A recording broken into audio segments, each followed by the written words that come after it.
All right, A Wrinkle in Time, chapter 10, Absolute Zero. So go ahead and make sure that you have this written down. Make sure you write your name and the date, 12/6/2018, and then you make sure you write chapter 10, A Wrinkle in Time, so I know what chapter you're on.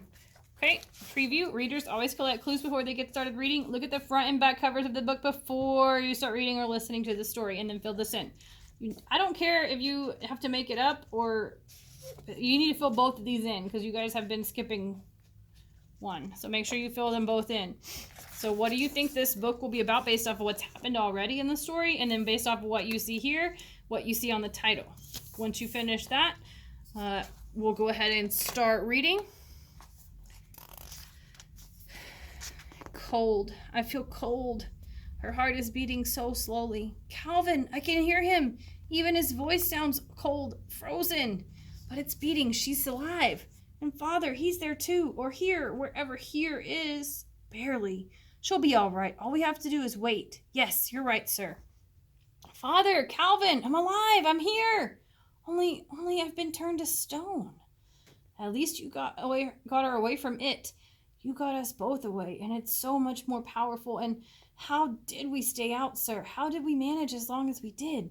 Because it's completely unused to being refused. That's the only reason I could keep from being absorbed, too. No mind has tried to hold out against it for so many thousands of centuries that certain sinners have become soft and atrophied through lack of use. But if you hadn't come when you did, I'm not sure how much longer I would have lasted. I was on the point of giving in. Sir, why were you on Camazotz at all? It was an accident. I was heading for Mars, but tessering is even more complicated than we had expected. And, sir, how was it able to get Charles Wallace before it got Meg and me? Charles Wallace trusted too much in his own strength. He thought he could deliberately go into it and... Listen, her heartbeat is getting stronger. Father's voice doesn't sound so frozen anymore, but where is Charles Wallace? Why doesn't he speak? Can't we do anything, sir? Can't we look for help? Do we have to just go on waiting? We can't leave her, Calvin. We must stay together. We must not be afraid to take time. You mean we rushed into things too fast on Camazotz, and Charles Wallace rushed in too fast, and that's why he got caught? Maybe. I'm not sure. Time is different on Camazotz anyhow. Our time, inadequate though it is at least straightforward. It may not be even fully one-dimensional because it can't move back and forth on its line, only ahead, but at least it's consistent in its direction. Time on Camazotz seems to be inverted, turned in on itself. I have no idea whether I was imprisoned in that column for centuries or only for minutes. I think I feel a pulse in her wrist now. But I can't feel you touching my wrist. I can't feel my wrist at all. About your project, sir, were you on it alone? Oh no, there were half a dozen of us working on it. And did you come to Camazotz alone, or were there others with you? I came alone. There was no way to try it out with rats or monkeys or dogs, and we had no idea whether it would really work or whether it would be complete body disintegration. Playing with time and space is a dangerous game. But why you, sir? I wasn't the first. We drew straws, and I was second. What happened to the first man? We don't... Look, did her eyelids move? No, it was only a shadow. But I did blink. I'm sure I did, and I can hear you. Do something! We drew straws, and I was second. We saw Hank go. He vanished right in front of us. We waited for a year for his return, for a message, but nothing. It's frightening as well as exciting to discover that matter and energy are the same thing, that size is an illusion, and that time is a material substance. Father, we know this, but it's far more than we can understand with our puny little brains. I think you will be able to comprehend far more than I, and Charles Wallace even more than... Father! Grr. Meg! Can you feel my fingers?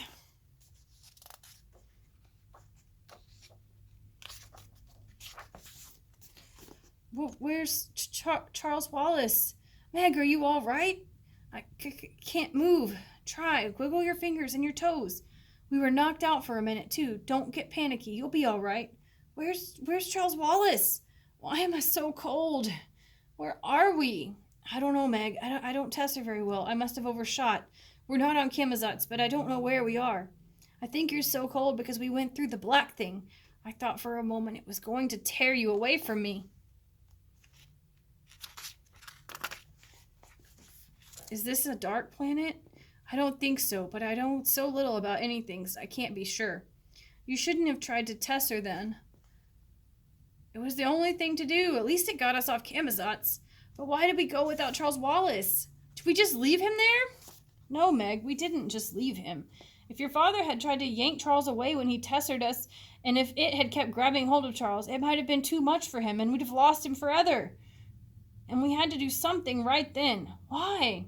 It was taking us. You and I were slipping, and if your father had gone on trying to help us, he wouldn't have been able to hold on either.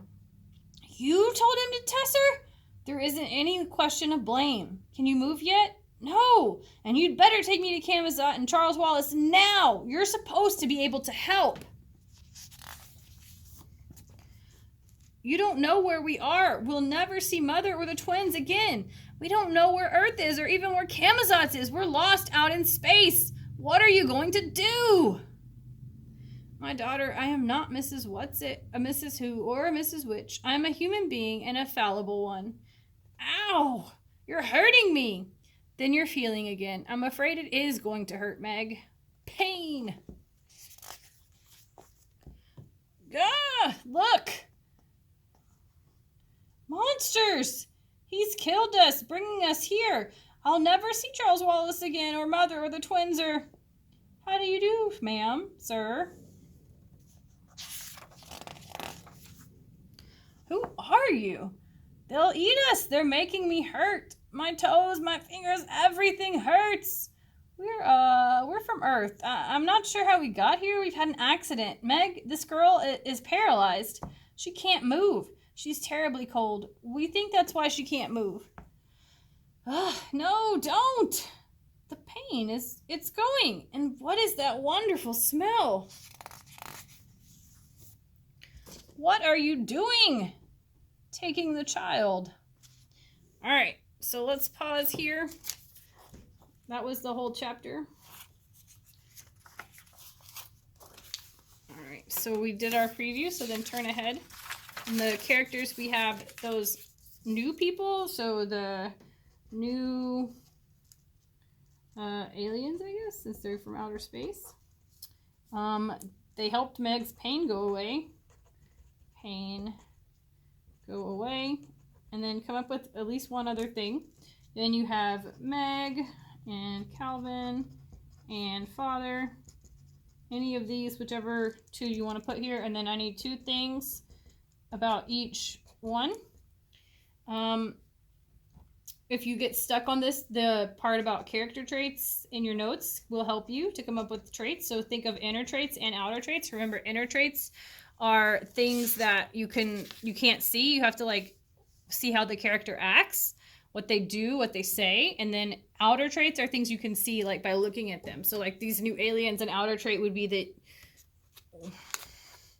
they look like they have like snakes for hair, right? So that would be something that you could say. What is the setting of the story? The setting of the story, do we know that? They didn't say the name of it, but it's like another planet. Another new planet. And then how does that match? How does that match what's been happening? They've been tessering back and forth to different planets, and that matches fine. Then I want you to make a prediction. What do you think might happen next in the next chapter? So come up with 2 things, and then tell me a reason for each thing. Do you think those new creatures are going to take care of Meg? Do you think they're going to hurt her? What do you think is going to happen next? And then readers always visualize and think about how the story might look in their heads. We are like seriously struggling with this. Anything that's visual is something you can see. So when you visualize, you're imagining in your brain what something looks like. So I'm imagining the part in the story where this one is going to probably be the same for, let's all do this the same. So where the new characters take Meg. The new characters take Meg. So I'm imagining it looks like, what do you think this looks like? Like what kind of, what's happening? What's going on? 3 things to describe this. I want you to come up with 3 things that you see. So what are the people's faces looking like? I see hairy arms. Hairy arms. I see tangly snake hair.